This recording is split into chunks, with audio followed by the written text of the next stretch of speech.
Last Stop on Market Street by Matt de la Peña and pictures by Christian Robinson. CJ pushed through the church doors, skipped down the steps. The outside air smelled like freedom, but it also smelled like rain, which freckled CJ's shirt and dripped down his nose. He ducked under his Nana's umbrella, saying, "How come we gotta wait for the bus in all this wet?" "Trees get thirsty too," his Nana told him. "Don't you see that big one drinking through a straw?" CJ looked for a long time, but never saw a straw. From the bus stop, he watched water pool on flower petals, watched rain patter against the windshield of a nearby car.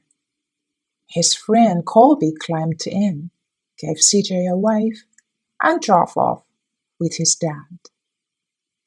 "Nana, how come we don't got a car?" "Boy, what do we need a car for? We got a bus that breathes fire, and old Mr. Dennis, who always has a trick for you." The bus creaked to a stop in front of them. It sighed and sagged, and the doors swung open. "What's that I see?" Mr. Dennis asked. He pulled a coin from behind CJ's ear, placed it in his palm. Nana laughed her deep laugh and pushed CJ along. They sat right up front. The man across the way was tuning a guitar. An old woman with curlers had butterflies in a jar. Nana gave everyone a great big smile and a good afternoon. She made sure CJ did the same. The bus lurched forward and stopped, lurched forward and stopped. Nana hummed as she knit. "How come we always gotta go here after church?" CJ said. "Miguel and Colby never have to go nowhere." "I feel sorry for those boys," she told him. "They'll never get a chance to meet Bobo or the Sunglass Man. And I hear Trixie got herself a brand new hat." CJ stared out the window, feeling sorry for himself.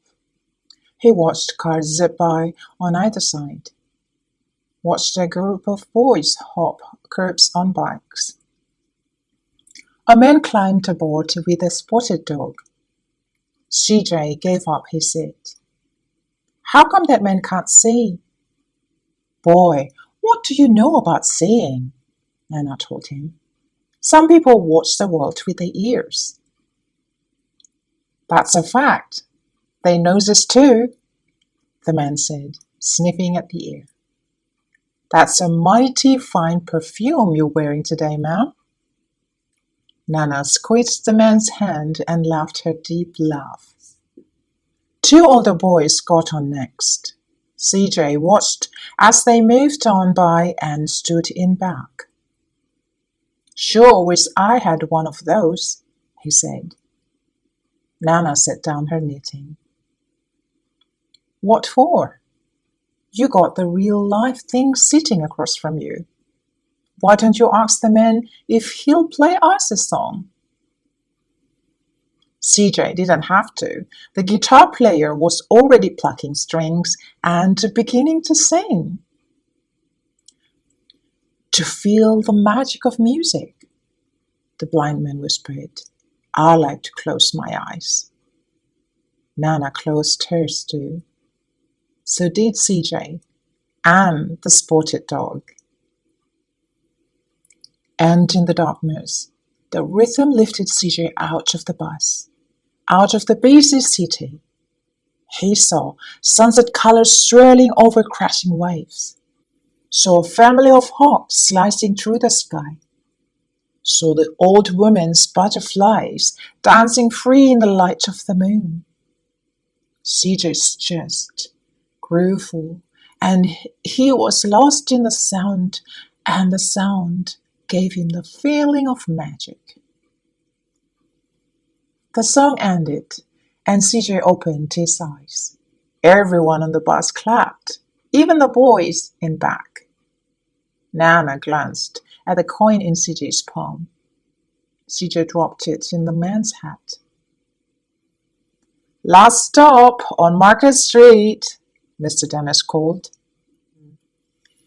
CJ looked around as he stepped off the bus. Crumbling sidewalks and broken down doors, gravity-tagged windows and boarded-up stores. He reached for his Nana's hand. "How come it's always so dirty over here?" She smiled and pointed to the sky. "Sometimes, when you're surrounded by dirt, CJ, you're a better witness for what's beautiful." CJ saw the perfect rainbow arcing over the soup kitchen. He wondered how his Nana always found beautiful where he never even thought to look. He looked all around them again, at the bus rounding the corner out of sight, and the broken street lamps still lit up bright, and the stray cats' shadows moving across the wall. When he spotted their familiar faces in the window, he said, "I'm glad we came." He thought his Nana might laugh her deep laugh, but she didn't. She patted him on the head and told him, "Me too, CJ. Now, come on." And that's the end. I hope you all enjoy the story. If you like it, please give a thumbs up or share it. And remember to subscribe so you won't miss any new videos. Have a great day and see you in the next story.